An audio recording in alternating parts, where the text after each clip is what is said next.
High বন্ধুরা, তোমরা কেমন আছো? আশা করি ভালো আছো। এই গরমে কোনো কিছুই যেন ভালো লাগে না।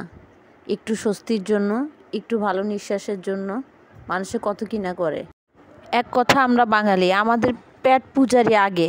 যতই আবহাওয়া খারাপ হোক, আমাদের রান্না করতেই হবে, এবং পেটের শান্তি আমাদের তো দুনিয়া শান্তি। আমি আসমা তোমাদের মাঝে হাজির হলাম নতুন একটি রেসিপি নিয়ে। চিকেন তো অনেক পদেরই আমরা খেয়েছি। আজকে আমি যে রেসিপিটা নিয়ে হাজির হলাম সেটা হলো চিকেন কষা। এই রেসিপিটা রান্না করতে হলে আমার যা যা লাগবে: ব্রয়লারের মুরগি লাগবে 1 কেজি পরিমাণ। ফ্রাই প্যানে তেল গরম করে আমি লাল করে ভেজে নিচ্ছি। মুরগিটা ভাজা হয়ে গেলে তারপরে দিয়ে দেব সেদ্ধ করা আলু। আলুটাও লাল লাল করে ভেজে আমি উঠিয়ে ফেলবো। আলুটা এই জন্যই লাল লাল করে ভাজবো যাতে রান্না করার সময় আলুটা ভেঙে না যায়। তারপরে দিয়ে দিব আমি সেই আলু ভাজা ফ্রাই প্যানের মধ্যেই দিয়ে দিব আমি পেঁয়াজ, কাঁচামরিচ এবং বিভিন্ন ধরনের মশলার মধ্যে যা থাকবে, প্রথমে পেঁয়াজ আর কাঁচামরিচটা দিয়ে দিব। প্রথমে হালকা লবণও অ্যাড করব। যখন পেঁয়াজটা একটু নরম হয়ে আসবে তখন আমি দিয়ে দিব আদা 1 চামচ এবং রসুন 1 চামচ দিয়ে দিব। আর এখানে দিয়ে দিব হলুদের গুঁড়া এবং মরিচের গুঁড়া। যেহেতু এটা চিকেন কষা, মরিচের পরিমাণটা একটু বেশিই দেওয়া হবে।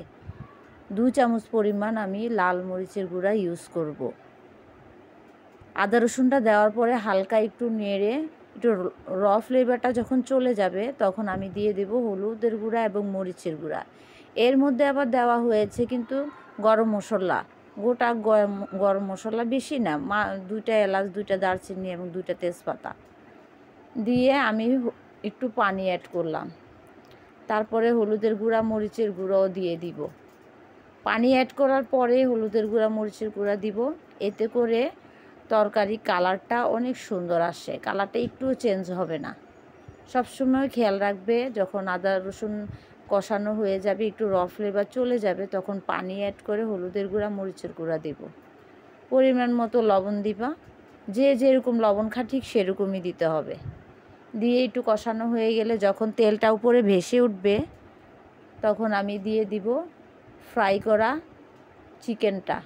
তারপরে দিয়ে দেব আলু, একসাথেই দিয়ে দিব সব।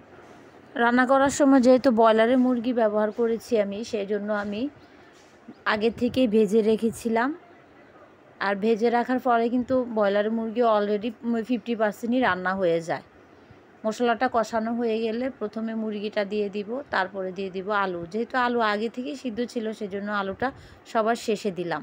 কিছুক্ষণ কষানোর পরে যখন মশলাটা ভালোভাবে সম্পূর্ণ মাংসের সাথে মিশে যাবে তখন আমি গরম পানি অ্যাড করে দিব।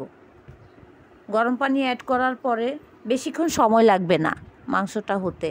আর সবসময় খেয়াল রাখতে হবে, যখন চিকেন কষা করব তখন ঝোলের পরিমাণটা একদম গায়ে গায়ে থাকবে।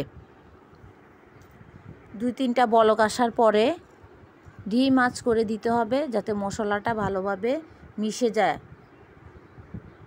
তারপরে অ্যাড করব আমি ভাজা জিরের গুঁড়া। যখন পানির পরিমাণটা কমে আসছে, ঝোলের পরিমাণটা গায়ে গায়ে হয়ে আসছে, তখন আমি জিরের গুঁড়া দিয়ে দিলাম।